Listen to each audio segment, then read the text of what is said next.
Pregnant राजकुमारी का time पूरा हो चुका था, लेकिन जो पैदा हुआ वह एक सांप था। सांप को जन्म लेते ही आदमी ने अपनी शक्तियों से उसे वश में कर लिया। जल्द ही सांप एक विशाल रूप में बदल गया और वो दोनों सांप के ऊपर बैठकर राज्य को तबाह करने लगे। जहाँ जहाँ से वो गुजरी वहाँ सिर्फ तबाही का आलम था, जिससे राज्य की देवताओं की तीनों मूर्तियां जाग उठी ताकि जनता की सुरक्षा सुनिश्चित की जा सके। केवल हेंसोइयों द्वारा नियंत्रित मूर्ति नहीं जागी। असल में हेंसोइयों ने कभी भी दानवी आत्मा को इस मूर्ति के मुंह में नहीं डाला। हेंसोइयों ने सांप को नियंत्रित करते हुए ना जागी मूर्ति की दिशा में चलते हुए सोचा कि वह राजकुमारी को साथ लेकर इस राज्य से भाग जाए। राजकुमारी ने अपने प्यारे प्रजा को देखकर उसकी आंखों में दुख भर गया। जब उसने देखा कि सांप जल्द ही दुनिया को नुकसान पहुंचाएगा, राजकुमारी ने अपना विचार बदल दिया और हेंसोइयों को पकड़कर ऊंचाई से कूद गई, परंतु सांप ने उन्हें निगल लिया। तभी चिंगलोंग ने अपनी उंगली काट की छवि बनाई और उन्हें हवा में उछाल दिया, जिससे 3 देवता आकाश से उतरे। पागल जादूगर ने ब्रश हाथ में लिया और पूरे मैदान में मंत्र लिखे, जिससे एक रुकावट उत्पन्न हुई। दूसरा देवता खून के पत्थर से बना है और बिजली की रफ्तार से उड़ने वाली तलवार पर सवार है। बर्फीला देवता अपने पंख फड़फड़ाकर अत्यधिक ठंडी बर्फ उत्पन्न करता है, जो सांप के शरीर को ढक देती है। लेकिन उसे पता नहीं था कि हर्षयुवीट पहले से ही सांप के साथ एक हो चुका था। सांप की चमकती हुई चमड़ी का रूप बदल गया। हर्षयुवीट ने अपनी शक्ति का उपयोग कर बर्फीला देवता के पीछे आकर उसके पंख को पकड़ा और उसे जोर से सांप की पीठ पर पटक दिया। मुक्त होते ही वो सामने देवताओं के बनाई गई घेरों को तोड़ दिया। देखते ही देखते वो सांप बार बार की बाधाएं तोड़कर शहर से भागने ही वाला था। तभी क्रोधित साधक ने अपने चारों ओर रुकावट उत्पन्न की। उसने अपने शक्ति से उसे रोकने की कोशिश की। सांप ने एक ही काट में उस बाधा को भी नष्ट कर दिया, जिससे तमाम शक्तियां धरती से गायब हो गई। लेकिन हर्षयुवीट को जरा भी नुकसान नहीं हुआ। देवता ने पत्थर को दोबारा जगाने की कोशिश की, लेकिन अत्यधिक रक्तस्राव के कारण वो गिर पड़े। हर्षयुवीट अब पूरी तरह से सांप के साथ मिल चुका है और उसकी रक्षा शक्ति अद्भुत हो चुकी। हर्षयुवीट ने देवता को 100 मीटर तक खींचने के बाद एक मुक्के से उड़ा दिया। बर्फ के देवता ने अपनी आखिरी ताकत लगा दी। बर्फ के देवता ने एक ठंड रुकावट का निर्माण किया, लेकिन विशाल सांप ने इसे टक्कर देकर तोड़ दिया। जब सांप तियांदु शहर से भागने वाली थी, तभी दीर्घायु देवता जाग गया। अद्भुत किरणों के साथ एक विशाल सुरक्षा अवरोध ने पूरे तियांदु शहर को तुरंत घेर लिया और एक चमकदार लाल प्रकाश प्रकट हुआ। आकाश से उतरते हुए बोया ने व्यक्ति का रूप धारण किया। उसने अपनी शक्ति जल्द ही उत्पन्न की। बोया की पीठ के पीछे रंग बिरंगे काले पंख फैल गए, जो उसे आकाश की ओर उड़ने को तैयार कर रहे थे। वह देवता के साथ घमासान लड़ाई में उतर गया, पहुंच गया। इसी दौरान चिलिंग ने साहस जुटाया और राजकुमारी को यांग की शक्तियों से आजाद करवाया और इल्यूशन से निकालकर उसकी यादों में ले जाया गया, जहां उसने दोबारा अपने पूर्व प्रेमी को उसे फांग युवान कहते सुना। अब आंखों में आंसू है। वो देखती है कि प्रिय धीरे धीरे अपनी आंखों के सामने गायब हो रहा है। राजकुमारी समझ गई कि हर्षयुवीट केवल उसके प्रिय को खोने का एक अधूरा स्वप्न था। उसके खून में अभी भी समाज की सेवा का जज्बा बह रहा है। वहां से लौटने के बाद किलिंग ने ब्राह्मण दृश्य के साथ शक्तिशाली तलवार बोया को दी। शक्तिशाली तलवार जिसने ताबीज को अवशोषित किया था, अपनी असली ताकत दिखाने लगी। बोया ने ताकत जुटाकर तलवार को चलाया। शक्तिशाली तलवार पूरे चकाचौंध भरी चमक बिखेरते हुए सीधे विशाल सांप की ओर बढ़ी। लेकिन बुरा योद्धा, जिसे सांप की शक्ति का पावर मिला था, उसने इसे आसानी से रोक लिया, जिससे राजकुमारी ने खुद को समाप्त कर लिया और वो बुरा योद्धा खुद ब खुद समाप्त हो गया।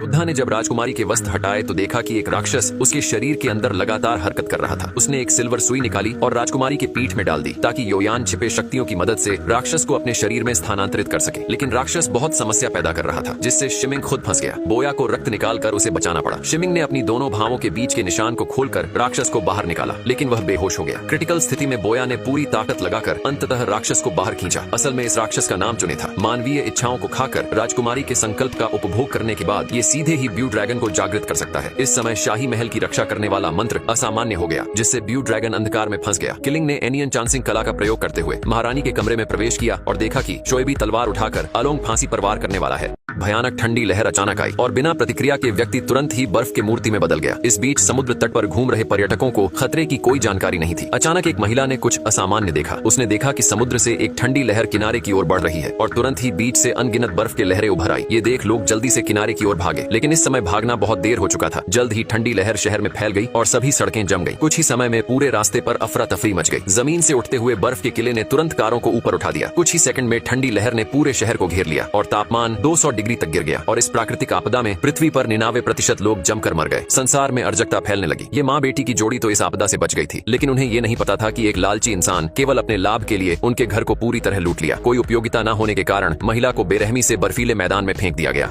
विशाल सांप के हमले की वजह से तियांदु शहर की सारी दैविक मूर्तियां जाग उठी और चारों दिशाओं में उनकी शक्तियां फैल गईं। द्रव की न्यांग तकनीक अपने साथियों में सबसे शक्तिशाली मानी जाती थी, लेकिन वो कभी भी सबसे शक्तिशाली और मूल जादू न्यांग मास्टर की मंत्रों को नहीं सीख पाया। जब वो बड़ा हुआ तब भी वो एक सच्चा न्यांग मास्टर नहीं बन पाया। इसलिए वो छोटे गांव में चला गया, जहां उसने न्यांग पदयात्रा की तकनीक का उपयोग करना शुरू कर दिया और गुरु के आक्रमण शक्ति को एक पेड़ पर प्रदर्शन किया। लेकिन जल्द ही उसे अपनी मूर्खता का एहसास हुआ, क्योंकि बर्फ का पहाड़ अचानक जोरदार हिलने लगा और विशाल सांप उसके राज्य की ओर बढ़ने लगा। गुरुजी ने अपनी हथेली से द्रव को सीमा के अंदर धकेल दिया और फिर अपनी उंगली काटकर रक्त को स्याही की तरह इस्तेमाल करते हुए दिव्य आदेश को आसमान में उछाला। तुरंत ही 3 दिव्य शक्तियां आकाश से उतरी और जादुई प्रतीक बर्फीले पहाड़ की ओर उमड़ पड़े। बर्फीला देवता ने अपने पंख फैलाए और बेहद ठंडे आइस कणों को बाहर निकाला। डाला, लेकिन इतनी शक्तिशाली संरचना होने के बावजूद यह विशाल सांप को रोक नहीं सकी। तुरंत ही उसने बाधा को तोड़ दिया। तभी द्रव्य अपने भाई बहनों के साथ जल्दी से वहां आ गए। विशाल सांप जल्द ही अपने जबड़ों को फैला रहा था ताकि वो जहर इन पर छोड़ सके। सभी शिष्यों ने जल्दी से रक्षा मंत्र की शक्ति को जागृत किया, सिवाय एक के। घबराहट में चिंगलिंग ने इंग्यांग विद्या का उपयोग किया, लेकिन वह सांप के सर्प द्वारा फेंके गए जहरीले कांटों से टूट गया। वह केवल आंखें बंद करके मौत का इंतजार कर सकता था, लेकिन दर्द वैसा नहीं था जैसा उसने सोचा था। गुरुजी ने अपनी सुरक्षा मंत्र हटा दी और चिंगलिंग के सामने खड़े हो गए, लेकिन वो स्वयं जहरीले कांटों से घायल हो गए। चिंगलिंग के माथे पर फिर से एक ऊर्जा मोती उभर आई और उसने उसे हाथ में ले लिया और गुरु ने अपने पावर का आगान किया। इधर चिलिंग छलांग लगाकर विशाल सांप के जबड़े में कूद पड़ा। उसने अपना शरीर एक दिव्य मोती में बदलने का निर्णय लिया और विशाल सांप के साथ विनाश को गले लगा लिया। अचानक वो सांप बर्फ के टुकड़ों में बनकर नष्ट हो गया, जबकि चिलिंग ने अपने खुद की बलि देकर अपने राज्य को नष्ट होने से बचा लिया।